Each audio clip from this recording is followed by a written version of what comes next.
Hello hi नमस्कार प्यारे साथियों। तो by the way how are you? I hope you are doing well and your study is going well. इसी उम्मीद के साथ में आज हम नई एक्सरसाइज शुरू करने वाले हैं, क्योंकि हमने पिछले लेक्चर में 6.1 खत्म कर चुके थे। आज की इस डेट में और आज के इस नए लेक्चर में फ्रेश तरीके से 6.3 को हम कंटिन्यू कर लेते हैं।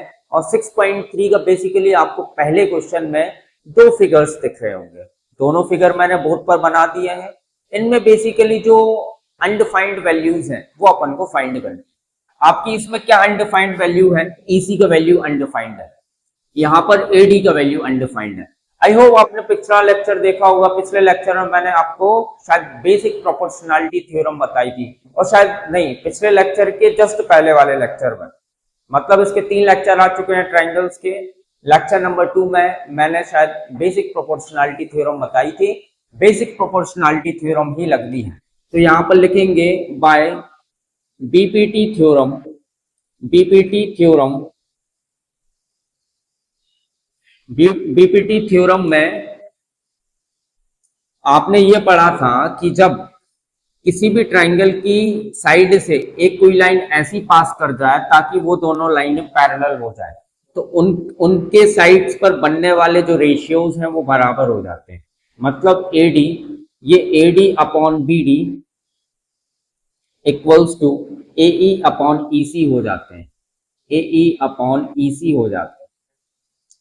अब आपने इस ट्राइंगल को ऑब्जर्व किया तो आपको एडी का वैल्यू कितना मिला? 1.5 सेंटीमीटर मिला। एई का वैल्यू कितना मिला? 1 सेंटीमीटर मिला। इसके बाद बीडी का वैल्यू कितना मिला? बीडी का वैल्यू आपको 3 सेंटीमीटर मिला। लेकिन आपको ईसी की वैल्यू नहीं पता। ये तीनों वैल्यूज इसमें पुट कर दो। एडी का वैल्यू है 1.5 सेंटीमीटर अपॉन बीडी का वैल्यू 3 सेंटीमीटर है, इक्वल्स टू एई का वैल्यू 1 सेंटीमीटर है अपॉन ईसी का वैल्यू नहीं पता, तो ईसी सेम टू सेम रखना। सेंटीमीटर सेंटीमीटर कैंसिल हो गया। इसके बाद ये पॉइंट हटाएंगे तो नीचे क्या आ जाएगा? 10 आ जाएगा। 5 2 10, 5 3 15 हो गया। अब 3 1 3, 3 1 3। ईसी का मल्टीप्लाई यहाँ कर दो क्योंकि 1 है, तो EC multiply 1, EC equals to 2 का मल्टीप्लीकेशन 1 से कर दो तो कितना आ जाएगा आपका? 2 सेंटीमीटर आ जाएगा। आई होप इतना सा क्वेश्चन, बहुत आसान क्वेश्चन था, समझ में आया होगा। ईसी का वैल्यू कितना आ गया आपका? 2 सेंटीमीटर आ गया। इसके बाद अपन आगे बढ़ जाते हैं और आपको ये सेकंड क्वेश्चन दिख रहा होगा। ये सेकंड क्वेश्चन भी बेसिक प्रोपोर्शनैलिटी थ्योरम से होगा। तो सबसे पहले गिवन लिख लेना और उससे पहले लिख लेना सॉल्यूशन। गिवन में लिखना, गिवन दैट, आपको जितनी भी चीजें इसमें गिवन है वो सारी लिख लेना। एई कितना है? एई आपका 1.8 सेंटीमीटर हो जाएगा। इसके बाद ईसी कितना गिवन है? EC is 5.4 centimetre and third one is BD. BD is given by the question which is 7.2 centimeter. 7.2 centimeter. Now we have to apply basic proportionality theorem by basic proportionality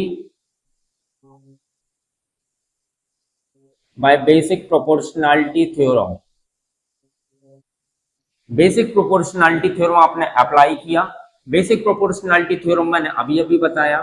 तो इस triangle के हिसाब से AD upon BD equals to AE upon EC हो जाएगा। AE upon EC हो जाएगा। अब यहाँ पर जितनी भी वैल्यूज जो डिफाइंड है वो सारी पुट कर दो। AD का वैल्यू कितना गिवन है? AD तो निकालना है, AD सेम रखो अपॉन BD कितना है? 7.2 equals to AE is 1.8 upon 5.4। 7.2 का मल्टीप्लाई यहां पर कर देंगे तो एडी का वैल्यू फाइनली मिल जाएगा 1.8 मल्टीप्लाई 7.2 अपॉन 5.4। ये देखो सेम डिजिट्स पर पॉइंट लगे हुए हैं, पॉइंट से पॉइंट कैंसिल हो गया, कैंसिल निपट गया ना। इसके बाद आप ये कैंसिल कर लेना। 2 2 4, 2 7 14, 2 3 6, 2 6 12। इसके बाद 3 9 27, 3 1 3 2 6, 3 3 9, 3 4 12, राइट। अब ये भी कैंसिल हो जाएगा, ये कैंसिल कर देना। 3 1 3, 0.6 टाइम कैंसिल होगा। 0.6 का मल्टीप्लाई अब हम 4 से करने वाले हैं, तो AD का वैल्यू आ जाएगा 0.6 मल्टीप्लाई 4, मतलब आपका फाइनली आंसर आ जाएगा 2.4 सेंटीमीटर। 2.4 सेंटीमीटर हो जाएगा, ये आपका 2.4 सेंटीमीटर आ जाएगा। और पिछला वाला क्वेश्चन में आपका जो EC है वो आ जाएगा 2 सेंटीमीटर। ये फाइनली अपने ये दोनों क्वेश्चंस रहे। आपको बोर्ड में इस तरीके से लिखना है, बेसिक प्रोपोर्शनलिटी थ्योरम लगाना है, वहां पर शॉर्ट फॉर्म का यूज नहीं करना है। मैंने बाय मिस्टेक BPT लिख दिया, लेकिन आप बेसिक प्रोपोर्शनलिटी थ्योरम लिख के ब्रैकेट में BPT अगर लिखने की इच्छा है तो लिख सकते हो। चलिए आगे बढ़ते हो, नया क्वेश्चन नंबर सेकंड देख लेते हैं। चलिए बोर्ड पर सेकंड क्वेश्चन दिख रहा है, सेकंड क्वेश्चन को भी सॉल्व कर लेते हैं। आसान क्वेश्चन है यार, बहुत ज्यादा आसान क्वेश्चन है। देखो क्या करना है इस क्वेश्चन में, बेसिकली आपको जो स्टेटमेंट देखे रखा है वो आपसे बोल रहा है कि सबसे पहले आप ट्राइंगल PQR बनाओ। मैंने बना लिया PQR ट्राइंगल। फिर उसने बोला कि PQ लाइन पर एक पॉइंट E है, मिड पॉइंट E है। फिर उसने बोला PR लाइन पर एक मिड पॉइंट F है, ठीक है ना। मिड पॉइंट नहीं बोला है, उसने बोला कि PR लाइन पर एक पॉइंट है जिसका नाम है F, और PQ लाइन पर एक पॉइंट है जिसका नाम है E, ठीक है ना। तो इन दोनों पॉइंट्स को मैंने मैच कर दिया, इन दोनों पॉइंट को मैंने क्या कर दिया, ज्वाइन कर दिया। अब ज्वाइन करने के बाद क्वेश्चन ने आपसे पूछा, क्वेश्चन ने आपसे ये पूछा कि सेकंड क्वेश्चन के सब क्वेश्चन 3 है, सेकंड क्वेश्चन में 3 क्वेश्चंस है, इन तीनों क्वेश्चंस में ऐसी कौन सी ऐसी कंडीशन है जिसमें ये EF पैरेलल टू QR हो सके। कि पहला वाला statement EF parallel to QR कर रहा है। अगर ये EF पैरेलल टू QR कब होता है, ये EF पैरेलल टू QR तब ही होता है जब बेसिक प्रोपोर्शनलिटी थ्योरम लग रही होती है। तो बाय बेसिक प्रोपोर्शनलिटी थ्योरम,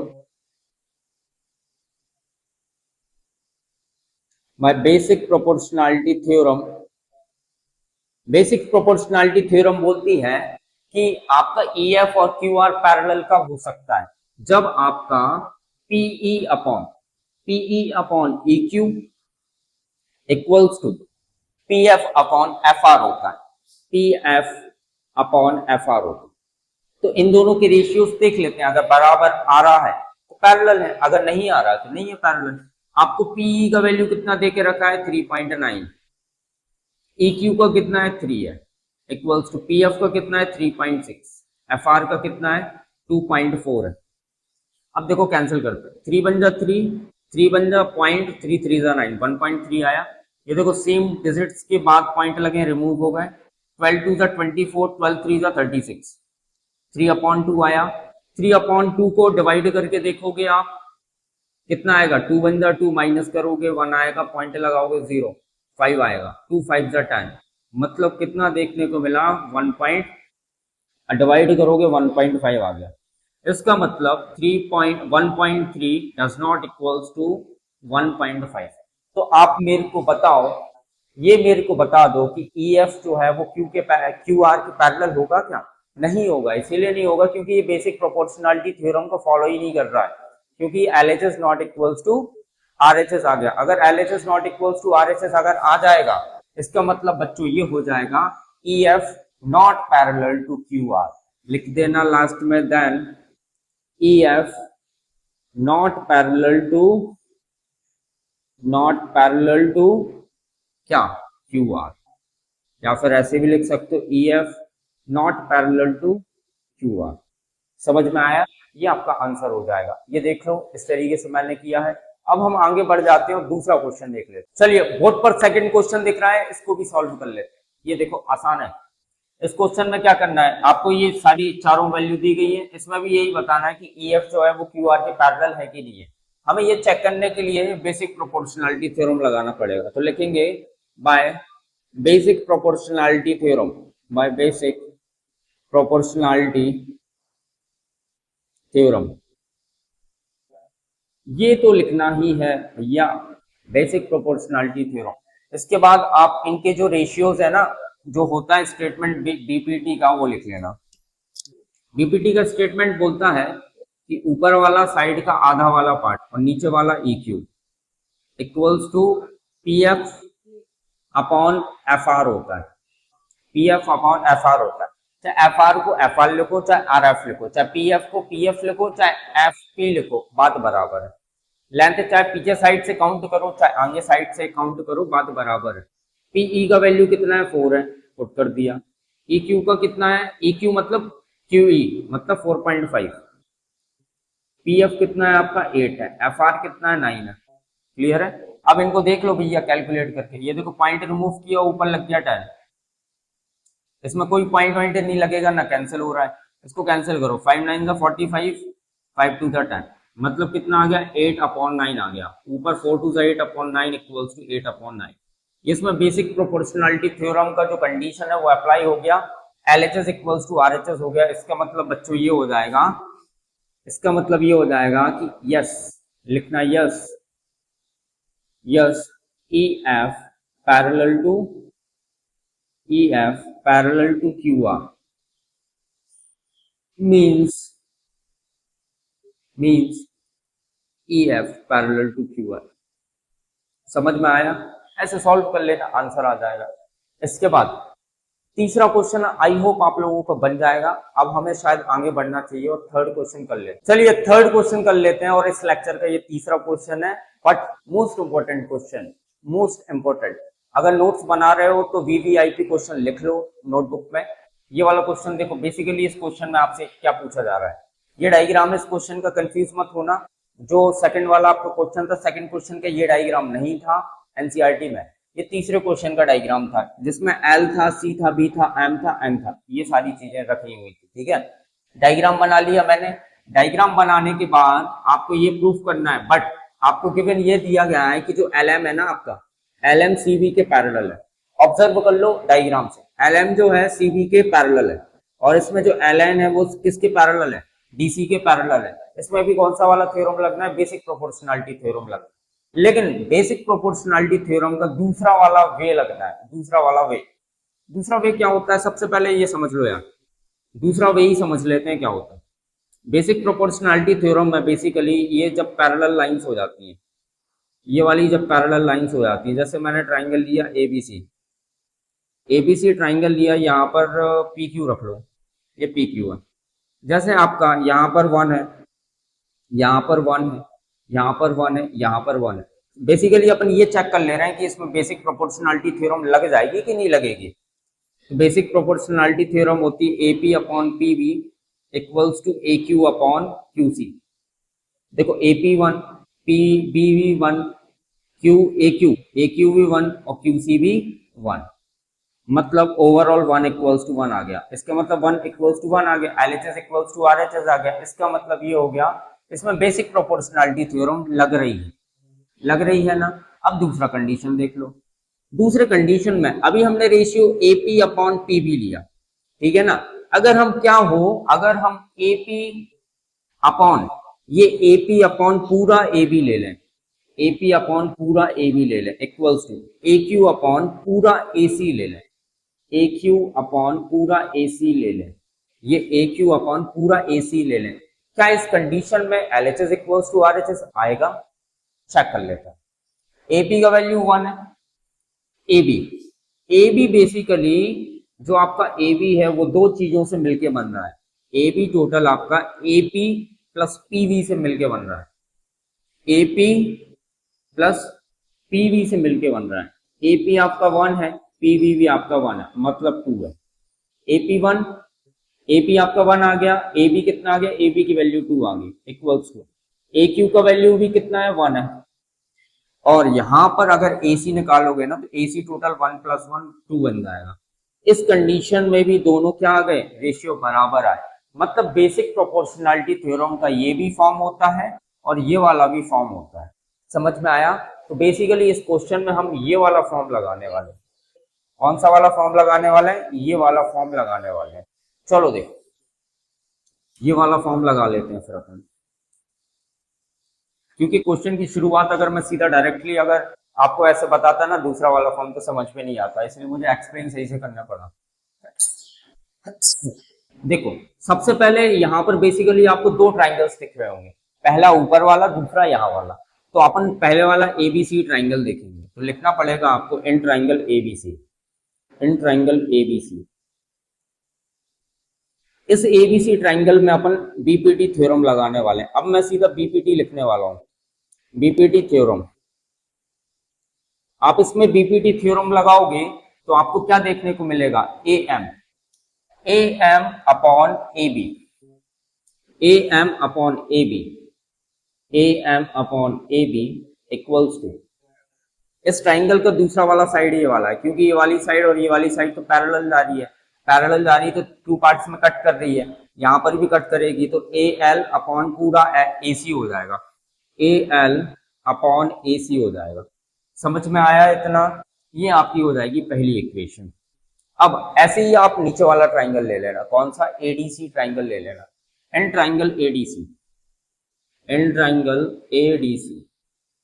फिर से लिखना by BPT theorem, by BPT theorem. BPT theorem लगाओगे आप। ये बीपीटी थ्योरम लगा क्यों रहे हैं, क्योंकि आपको क्वेश्चन में ये गिवन दिया गया क्या था कि जो एलएम है ना वो किसके पैरेलल है, बीसी के पैरेलल है, जो आपका एलएन है वो सीडी के पैरेलल है। तो जब किसी भी ट्राइंगल में जब दो साइडें पैरेलल होती हैं तो हाफ हाफ अलग अलग जो बराबर रेशियो उसमें क्या कर जाती है, इक्वल कर जाती है, इसीलिए हम बीपीटी थ्योरम लगाते हैं। समझ में आया? अब एडीसी में लगा लो। एडीसी में आपको कैसे लगाने पड़ेंगे, पहले आपने रेशियोज बाहर वाले देखे थे, A M upon A B देखा था। अब आपको क्या करना है, अब आपको फिर से बाहर वाले देखने, अंदर वाले मत देखने, बाहर वाले मतलब यहाँ वाले देखेंगे। तो यहाँ वाले देखोगे तो आपको क्या मिल जाएगा, ए एन अपॉन पूरा एडी मिल जाएगा, ए एन अपॉन पूरा एडी इक्वल्स टू, यहाँ पर क्या मिलेगा, ए एल अपॉन पूरा A C, A L upon पूरा A C. This is our second equation. अगर आप सही तरीके से ऑब्जर्व करोगे ना पहली वाली इक्वेशन और दूसरी वाली इक्वेशन, तो यहाँ पर आरएचएस सेम है। अगर किन्हीं भी दो इक्वेशनों के आरएचएस सेम होते हैं, इसका मतलब दोनों इक्वेशन के एलएचएस भी सेम होंगे। तो यहाँ पर लिखना from equation first and second, from equation first and second RHS are equal, then LHS will also equal. मतलब AN upon AB equals to AN upon AD, AN upon AD। अब match करो, ये match करो जो proof करना था, proof हो गया ना। लास्ट में एक छोटी सी प्यारी सी लाइन लिख देना, हैंस प्रूफ। क्या लिख देना, हैंस प्रूफ। समझ में आया? ये नोट कर लो भैया, ये आपका क्वेश्चन था, ये आपका तीसरा क्वेश्चन था। आई होप आपको ये लेक्चर पसंद आया होगा। अगर आप इस चैनल पर नए हो तो इस चैनल को सब्सक्राइब करो, क्योंकि ऐसे ही इंटरेस्टिंग क्वेश्चंस आते रहते हैं और एक्सरसाइज को पूरा सॉल्यूशन देता हूं मैं, सारे क्वेश्चन सॉल्व करवाता हूं। ऑलराइट, अगर ये लेक्चर आपको पसंद आया हो तो प्लीज इस वीडियो को लाइक करो, इस वीडियो को शेयर करो, कमेंट जरूर करना। Thank you, have a good day, जय हिंद।